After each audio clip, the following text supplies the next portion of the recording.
This book is like doom and despair. Dare I say it's 5-star. I do not want them to be in game. I don't think they should be.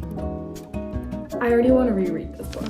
Today we are taking down my physical TBR because I have 50 plus books on my physical TBR. It's getting out of hand. Hi, hello everyone. My name is Reagan. Welcome to today's video. I post book content every Sunday, so if you like book content, click that subscribe button. I have too many books on my physical TBR, so this video is going to be about taking those down. I've done series like this on my channel before. I'm starting a new one because my goal is to get my physical TBR below 30 and keep it there. So that means I have about 25 books on my physical TBR that I need to take care of, and the first one we're taking care of today is Yesteryear by Caro Burke. This is a book that I actually started yesterday and I'm already about 40% of the way through. It is actually so addicting. I don't even think you understand. This book has been going around everywhere on the internet recently, so I'm sure you've heard of it. But essentially, this follows the story of a trad wife named Natalie. She's a social media influencer, and one day she actually wakes up in 1855 and is a real trad wife. But the story is actually so much more than that. The parts that I'm finding the most interesting are not even about her trad wife, past or present. There's a little bit extra sprinkled in this book that I'm not going to clue you in on because I think it's best to go in blind, but there's a little something extra in this book holding my attention. I am equally drawn and repulsed by books about childbirth and motherhood because that is something that deeply scares me. Like, I am terrified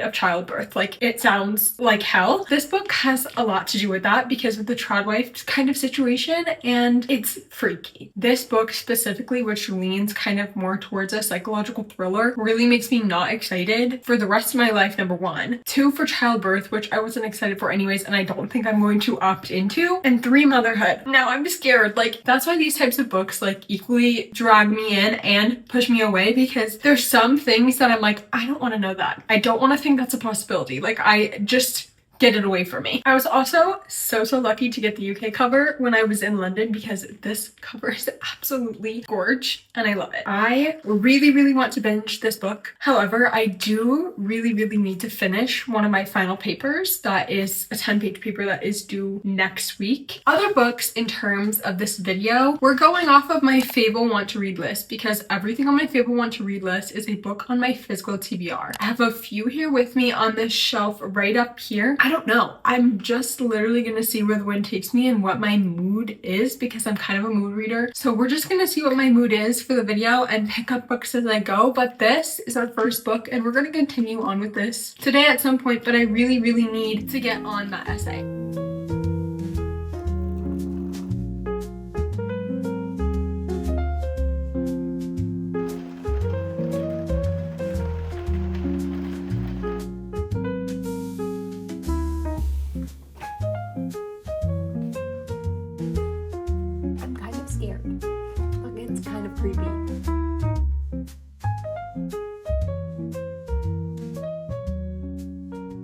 I am currently reading and sitting in my apartment. Obviously, it's been quite a rainy day all day, so really all I've been doing is reading, and therefore I've made quite a lot of progress on this book. I only have about 60 pages left. I'm on page 325. This book is insane and I love it. One thing about me is I love a book that kind of borders on the line of like religious cult. One of my favorite books of all time is Educated by Tara Westover, and if you like that book, I think you would like this. Quite obviously there's a lot of differences because Educated is a memoir and then this is more like a psychological thriller. They kind of have similar vibes in some aspects. I think I need to like watch someone talk to me and tell me about this. Give me a full process of like a full rundown of all their thoughts so I can process my thoughts on this. Like, I know what I think of it, but I think I need more outside perspective, the theories, and like I want someone else to talk to about it, basically, I think is what I'm saying. So good. I need to see how it ends because I think that is going to determine a lot for my rating and also like how I view the book and just a lot of things. But I'm about to sit here and binge the last 60 pages. I have not been able to put this down for the entire day. This is probably one of my favorite books that I've read this year. Is it too early to say that? I don't know because I do have 60 pages left, so a lot could change, but this could be my favorite book that I read this year. And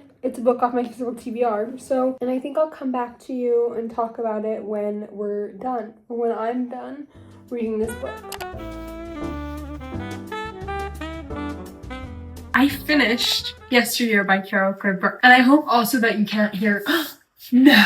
Get out of here! There was just a mosquito hawk in my room. I don't know if that's actually what they're called, but I'm from the South and we've always called them mosquito hawks. And he was in my window, and all the bugs that get trapped right up in my window because I leave it open a lot, I try and save them. So I saved the mosquito hawk. I hope you can't hear the rain too much because it is pouring outside. Anyways, I finished Yesteryear by Caro Burke. Dare I say it's 5-star? Like, it definitely could be. It definitely could be a 5-star. Like I was saying earlier, one of my favorite books ever is Educated by Tara Westover. Absolutely adore that book. I've reread it a few times. It's, like I said, one of my favorite books ever. Educated is a memoir and is reality. This felt very similar in a way. It was interesting to be in the head of the main character that we were in for this book. If you really love this book, go read Educated, because Educated is like, you know, the ending of this book, and we get kind of like a little snippet from something at the end of this book. Educated is like if that continued and you got to read the entirety of that. And I know I'm speaking in code, but I don't want to spoil the ending of this for anyone who wants to pick this up. I live in the South, like I just said. I have not this extreme religious experience, but I have experience with religious people, heavily religious people, and I used to be religious myself, so it's something that I like to engage in and like talk about and read about. I just love the concept of organized religion, not me being a part of it. Like, I like to explore that concept in the literature that I read, in just conversations. Like, I don't know, that's a subject that I am very much drawn to. And so this book was like right up my alley. If I was trying to be like super critical of it, there was a point in the middle that slowed down a little bit for me, but I wasn't super mad about it. Like, it felt almost kind of intentional in a way, and how the story was weaved, like all the different parts and like everything weaved together, it was done just beautifully. I absolutely adored this book, and I don't even know what to say. Like, this is probably one of my favorite books that I've read this year, I'd say at this point. Like, yeah, I kind of think it is. Like, I think it is a 5 stars. I'm probably gonna sit on it for a few days and like really soak it in and be like, is this actually 5 stars? But my rating will have been on the screen already, so you will know if I end up rating it a 5. This is another book knocked off our physical TBR. Last time I looked, like literally just a few minutes ago, it said we have 52 books on our physical TBR that we need to tackle. So we're gonna bring it down to number 51 with the next book I read. I think I'm gonna start tonight. Well, I know I'm gonna start something tonight. I don't know if I'm gonna start this tonight, but it's totally an option, and it's probably gonna be the next book for this video, whether or not I start it tonight or tomorrow. The next book in this video that you're gonna see is Time of Your Life by Jessa Hastings. This is on my May TBR. I have read a Jessa book before. I read the first book in the Magnolia Park series. I'm unsure of how I feel about Jessa as an author. I've heard like meh things about this, so this might not be the best book to like judge her writing off of, but I am going to read it because it's on my May TBR. Let's read Time of Your Life, the next book to take off my physical TBR, to get it down to 51 books, and then we only have 21 left to go until I'm at my goal. So 7 more episodes of this and I will have completed that. I'm going to start reading either this or another book because I've been on my freaking laptop watching stuff way too much today. We're getting rid of that and we're picking up a book.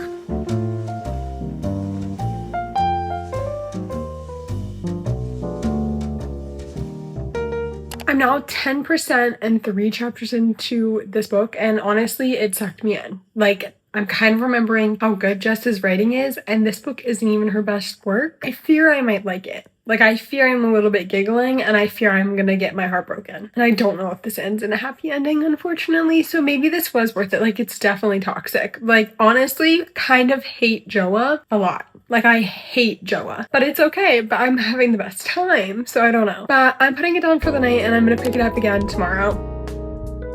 Okay, I have a little bit of an update, and I'm 83% of the way through. Yes, you heard that right, 83%. I'm gonna finish this book today. I have 1 hour left. On my audiobook and my Kindle says 1 hour left. Also, 1 hour and 14 minutes. I'm loving this book. Like, I hate this couple, I hate these characters, but I actually don't even want them to be together. I'm just like absolutely loving the writing and how this is making me feel. Honestly though, like, am I? Because I feel intensely anxious and I like don't know what's gonna happen, and I don't know that this is gonna wrap up in a timely manner, but it literally makes me feel anxious. Like, it makes my chest hurt. This book is like doom and despair, and I definitely hate every single character, and I don't know how it's gonna end, and I'm gonna finish it today, and I don't see a way out. Like, is this a series? I thought it was a standalone. How are we gonna end this? Like, how are we gonna end this? I don't know. Well, I'll update you when I finish it, because that's really all I have to say.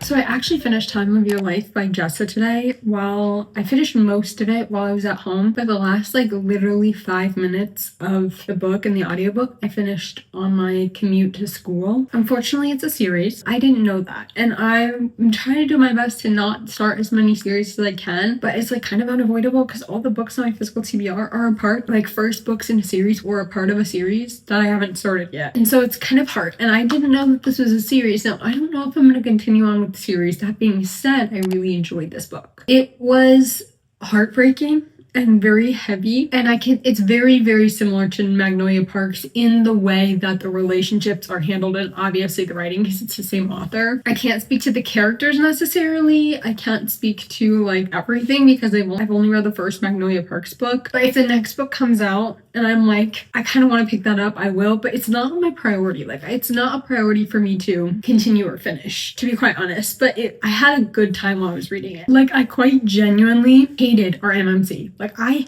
hated him so bad. I liked our FMC. Like, I genuinely liked her, and I like other characters in the book that are not our MMC. And I quite honestly, like, I don't want them to be in game. I do not want them to be in game. I don't think they should be. And I have a little idea of who I would like it to be. Now, I don't know if it's gonna go that way because it's Jessa. It didn't make me extremely emotional. I don't think that there was that emotional connection there, but I genuinely had a really good time reading this. I think I need to sit on my reading a little bit before I read it, but right now, as of what I'm thinking, I'm kind of leaning like a 3.75 to a 4. That leads us to the next book in this video, which I'm not sure what it's going to be because my first priority is finishing my May TBR, and the next book on my May TBR is in fact not a part of my physical TBR. So we're going to take a pause. I'm going to read that book. Then I'm going to come back to you with the book on my physical TBR, and we're going to read that together. That's kind of the next move in this video. So I'm going to get back to reading the book that's on my physical TBR, and I will see you ASAP for the next book.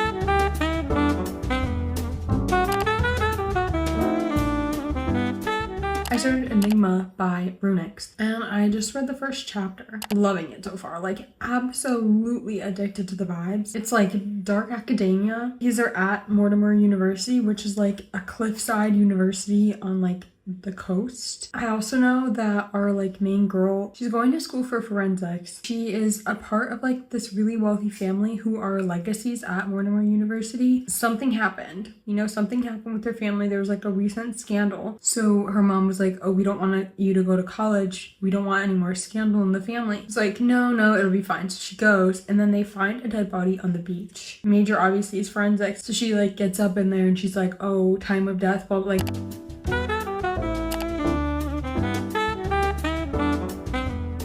I actually really need to update you because I am 75% of the way through Enigma by Runyx, and I literally haven't I think I updated you once and my camera died halfway through, and then I never did anything about it. We really haven't talked much in terms of Enigma by Runyx. I want to say I'm loving it. I already want to reread this book. This could be a 5-star. I don't want to say it any louder just in case I jinx it, but this book is really good. I'm loving it. It's a little bit like spicy dark academia. Like, it's just giving what it should, exactly what it should, like a spicy dark academia romance. Yeah. Kaz is new top book boyfriend material. Like, actually, I love how there's like a quote before every chapter and then also a photo. I don't have my physical book with me. I will in a week. You can see my suitcase. I'm starting to pack to go home back to the US. I can check in a few weeks because I want to know if the actual physical book is as beautiful as the Kindle version, and if it is, oh, I'm doing a physical reread. I'm doing a physical reread around October this year. Yeah. It's just that good. Like, it really is just that good. There's only one thing that I'm not vibing with, and it's a little bit of a spoiler, so I can't tell you exactly. Another name that comes up, if you've read this book, you might know. There's another name that comes up towards the end, and it rhymes with something. I hate it, and I know it's like sad, and like it's not a main character per se, but like two peas in a pod. You didn't need to be two peas with the same name, babes. Absolutely adoring this book. Like, I don't have any succinct thoughts on like why, other than just like the vibes are so good and the spice is spicing, I'm not gonna lie. And the plot is plotting because I'm interested in whatever the heck we're trying to solve here. Whatever mystery is going on, I want to know the answers. I want to know the answers. And I love when a book can do both. Like, I'm so invested in the romance, but I'm also so invested in this plot. Like, I literally have no ideas as to where this could be going. I fear we might have a 5-star on our hands. It's going to be the ending that determines the rating, I think, for me. Because if the ending really, really keeps it up and blows me away, then we definitely could have a 5-star on our hands.